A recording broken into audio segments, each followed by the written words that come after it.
Ladies and gentlemen, boys and girls, children of all ages, welcome to Robert Sports Show. I'm your host, Robert. It is Royal Rumble Day.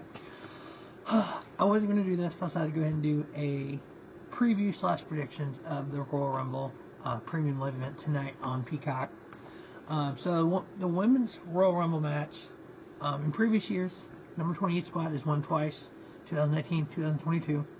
The number 1 spot won last year in 2023 with Rhea Ripley and Liv Morgan going the whole way. In 2020, the number 3 spot won. And then in 2018, the number 25 spot won. And then in 2020, the number 17 spot won. My final 4 prediction is going to be Bayley, Bianca Belair, Becky Lynch, Nia Jax. Bayley, because if she wins the Rumble, challenges Rhea, wins the title at Mania, all of Damage Control would have titles. We have the Kabuki Warriors with tag titles, Io Sky with the one women's title, and then Bayley with the other. Bianca Belair, obviously, she is a main event caliber wrestler. She deserves her and Rio going, or her and either one actually. Her and Io or her and Rio would be epic. Same way with Becky Lynch, the man. Those are 2 of the women I think you need in high profile matches at Mania.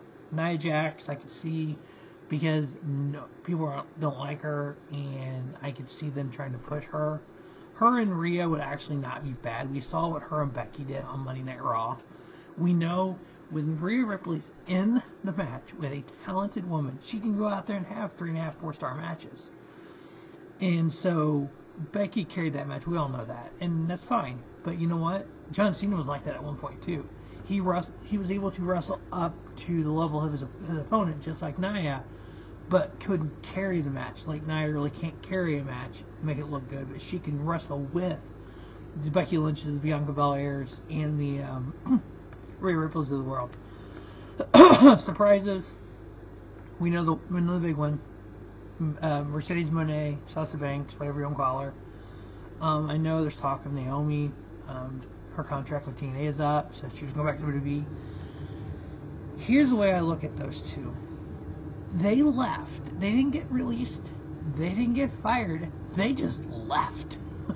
Obviously, I think they ended up, I don't know if the contract was up or what actually got them out of that contract, but they literally just took their ball and went home. Kind of like CM Punk did. Mercedes Moné made her name for herself in Japan, which we already knew she was talented. I mean, come on, she didn't really need to make a name for herself. Naomi, though, I think her run in TNA as a Knockouts Women's Champion, Trinity, I thought it was great, honestly. She had some good matches with Jordynne Grace. I don't see her going back. What I would like to see is them to go to AEW and then create an AEW tag division, like WWE has a women's tag title. Don't know if that's going to happen. Sasha could show up tonight, that's cool, or she could show up on Collision tonight, because it is live. Just throwing it out there. The other big one is Jade Cargill. She obviously signed with WWE months and months and months ago. She had death in the family. She's been off TV. Here's the thing with somebody like a Jade Cargill. Your average WWE fan, you know, the ones that hate AEW, that don't think AEW should exist at all, those people, they're not gonna know who she. You know, they're not gonna want to be like, oh my God, Jade Cargill there. So what? Ooh. Your hardcore WWE fan will be like, who's this chick? If she comes in, I could see her debut at the Rumble and go to the NXT. I'd be down with that. We've seen that before. Julie could do the same thing for New Japan Pro Wrestling, but she's still technically New Japan champion, so I don't see that one happening. But Jade Cargill comes in, yeah, there's going to be some people who know her. But if she comes in and wins the Rumble, you are literally just shitting all over the rest of your women's roster. Your Blair Davenports, your Tiffany Strattons, your Live Out Killery, the ones that are killing in NXT right now, let alone Becky, Bianca, I mean, just the whole main roster of people you have. So I think if she debuts, that's fine. She can't be in and out. And then AJ Lee, there's talk with Punk return and AJ Lee return. I could see her as one of the surprises. Maybe her and McCool or something. I don't see Beth Phoenix being one of the surprises. But anyway, I don't see Lita being one of the surprises. But Final Four again, if I had to pick one to win the Rumble, You know what? I kind of like the storyline with Damage Control already getting the title, but I also like the man Becky Lynch. I think Becky Lynch wins it. Next up, we have the WWE United States title line, champion Logan Paul versus Kevin Owens. Kevin Owens won that tournament. I hate part-time champions. We have 2 of them right now. But with that being said, Logan Paul is too good fucking wrestle. I didn't know who he was. I knew of the name before WWE. I didn't know anything about him. Dude can fucking wrestle. Damn, he's good. His spot with Cody last year in the Rumble was sick. Some of the moves he has done at Mania last year. This Kevin Owens, this is going to... There's no reason for Kevin to win. There's no reason for Logan Paul to lose the title. With trying to build up the prestige of this title, you leave it on Logan Paul. This match is going to be the wonkiest, craziest ending. It's going to be one of those either foot on the ropes, weird fast count, people getting involved, kind of just no contest, DQ kind of just wonkiness. So neither opponent, neither guy looks bad, neither guy looks phenomenal. It's just going to be one of those wonky ass finishes. It's like we may not even get a finish, and it's going to be more than likely, I would say, either one of 2 things: either Logan Paul and Pat McAfee at Mania, or Logan Paul and LA Knight, and have LA Knight win the United States title at Mania from Logan Paul. I think that's, if the goal is to build people up, if the goal is to use somebody like a Logan Paul or Pat McAfee to build people, because they have that mainstream presence, that's how you do it. So no finish, wonky, wonky, wonky. Next up, the main event, the WWE World Heavyweight Universal Champion, or whatever the hell they're calling this thing. Literally, it is the both belts still with separate lineages. Yes, the WWE title dates back to 1963, and the Universal title, that blue and red belt they had, dating back to 2016. Literally, both lineages are still active. You don't normally do that when you combine a title. Normally you pick one and that's it. But no, both are still separate. Roman Reigns versus Randy Orton versus AJ Styles versus LA Knight. I'm sorry. This match is going to be good. But Solo's getting involved. Jimmy's getting involved. I think Jimmy and Jay are going to have something in the Rumble. So more than likely, at the end of this, Jay comes out and attacks Jimmy, and it gets wonky on the outside. You can't have Roman lose. The only way you let Roman lose this, the only payoff for that would have to be Rock versus Roman at WrestleMania. That is it. That is the only way he loses this.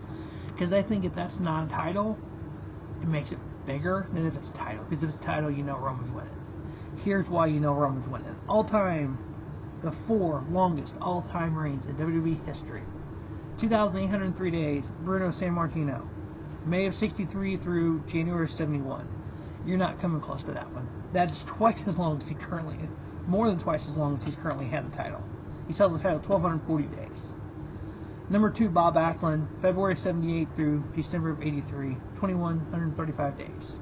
Now, I'm going to note something. That title run is in question because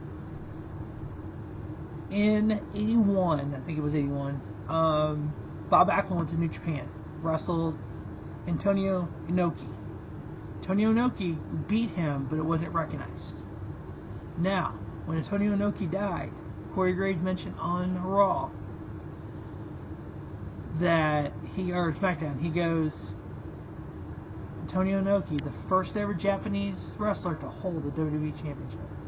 But it wasn't recognized as a official title run. There's several title issues over in Japan for Bob Backlund that they weren't recognized by WWE because they weren't sanctioned by WWE. So his title run was officially 2,135 days. But I've also seen reports where WWE's now not recognizing that title run because of the wonky stuff that happened in Japan. So that's in question if that's truly the number. Number 3 on the list, Hulk Hogan, 1,474 days, January of 84 through February of 88. This one also ended very, very wonky. He lost the match to Andre, but the referee, Earl Hebner, Earl's first career job, was a fast count. Earl was paid off by Ted DiBiase, who actually bought the title from Andre. So the title was vacated after that. So there's a very wonky ending to that title run of 1,474 days. Then we come to Roman Reigns. Currently 1,240 days since August of 2020. To beat Hogan's record, to beat that 1,274, he has to go to Friday Night SmackDown on Friday, September 13th, 2024. You're 8 months away from breaking the third longest reign in pro wrestling history, and that is the longest reign in the pay-per-view era, because you think WrestleMania started in 85. So if you look at it that way, are we going to break this down from, and even Michael Cole made a comment on SmackDown just last night, goes, the longest modern day reign. So apparently we're not using the pay-per-view era as the modern day reign, we're using something else. 1,240 days. So this title run, just like the last two, could end very wonky with this fatal four-way. Do we have Roman come out? Not Roman, Rock come out? Do we have... I mean, does Roman come out with this match? Rock come out? There be a beatdown on Roman and then a Demon Priest cash in? I mean, there's wonky things to happen because Priest has got the briefcase. So this will probably be, I would assume this will main event over the Rumble. So maybe it's, I mean, you can make a case for Randy. Because Randy and Cody would be cool at Mania. Or even, yeah, I mean, I don't know what to do here, honestly. I think Roman wins. I think we go to Mania, we get Roman Rock at Mania. Roman holds on to this title through September 13th. He loses it to someone, probably in the Money to Make cash in or something. And then we end up having next year Roman Rock versus not for the title. I mean, that's the only way I think you can do it. You can have Roman win this year for the title. Roman's head of the table. You do it next year, twice in a lifetime again. Which twice in a lifetime, if you remember, the first one was non-title, the second one was title. Do you flip this one, make it different, and then Rock wins and goes and is done? He is on the board, so he could do that. But I don't know. Now, when it comes to the Royal Rumble, so I got Roman retaining next. I think we're close enough to that record of Hogan that we're going to hold it and beat Hogan. Royal Rumble. The last two have won by the 30th spot. Lesnar and Rhodes. Previous time that back-to-back number 30 spots was in 07-08. In 06, Rey Mysterio won for number 2. Go back to 2021 before the last two 30th place, Edge won from number 1. After those two back-to-back 30ths won, in 09, Randy came out 8th and won. So I think the winner of this Rumble will come from the top 10 entrants. So you're looking at 6 to 9. Whoever's in that 6 to 9, 6 to 10 spot, I think they're the ones that are going to win. So we're going to mark that down.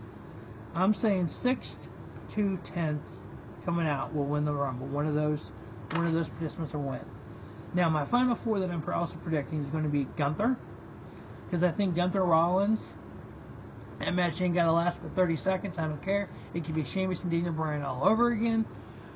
And then maybe you have, there you go. Depends on how Rollins' knee is. If that's just going to be a wonky finish, where you just got to get the title off of him, Gunther wins the Rumble. Gunther, clothesline, roll up, 1, 2, 3, match over 3 seconds. It starts Mania, and Gunther, your new world champion. Otherwise, CM Punk, Cody Rhodes, and Shinsuke Nakamura is my final four. I actually think there's plans of doing Punk and Rhodes at Mania. We've all seen it online. I mean, I don't see either one of them currently holding a WWE World Championship. They have a little history with a place that WWE doesn't like. And just like the treatment that people got when they came in from at first, I know it changed, but at first, when it came in from WCW, I believe it was The Rock and a guy named Booker T in the ring, and The Rock was like, basically said, "Who are you? Like, you're nobody. We don't know who you are because you came from WCW," and that is the reason that Sting never signed or took forever to go to WWE. So I don't know how they're going to do that. It'll be very interesting. But if Randy wins the title, I can see Cody winning the Rumble, Cody Randy, and then make Cody the second ever 3-time Rumble winner. That would be kind of cool. Or be two-time Rumble winner. My bad. 2-time Rumble winner. That'd be cool. He go back to back. Shawn did that, so that'd be kind of neat. Shinsuke, I think he's going to be there, but I don't know what they're going to do with him. Maybe him and Punk, because they kind of teased that, all the vignettes that Nakamura was doing, bringing Punk in, and it wasn't about Punk, it was about Cody. Now surprises, obviously John Cena, The Rock, those would be big surprises. I know everyone wants MJF. I don't think it's MJF at all. I don't think number one, he's leaving AEW. Number two, I don't think he's healthy enough. Okada, no, the contract's not up until the end of the month, and he's got dates already scheduled for New Japan for next month. And I don't think Okada's going to WWE anyway. I think the biggest one that would get the biggest shock would be Zack Ryder, Matt Cardona. Woo woo woo. He's teased about coming back before. Everything he's done on the Indies has actually been pretty good. I wouldn't hate it. He's not the same guy he was when he left. He's the Deathmatch King. Just ask him. He's not really, but he says that. But yeah, I think it's gonna be a fun show. I don't think there's gonna be that just earth-shattering surprise happen. But you know what? We'll see. It's always unpredictable for the Royal Rumble as we are on the road to WrestleMania. Just like with Chamber, just like with Mania, we're going to have some best ofs. We're going to have, especially Mania weekend, it may be insane video-wise with all the independent stuff going on. We're trying to do best ofs. We're trying to watch everything, review everything. We're talking about the Collective. We're talking about the WrestleCon. We're talking about WWE stuff. We're talking about Ring of Honor stuff. We're talking about just oodles of freaking indie wrestling going on, GCW, etc. So it's going to be a fun weekend. We are on the road to WrestleMania. The Royal Rumble is tonight. Preview and predictions, as always. Thanks for watching Robert Sports Show. Don't just have a great day. Have a spiffy day. Robert Sports Show, your YouTube leader in sports channel content.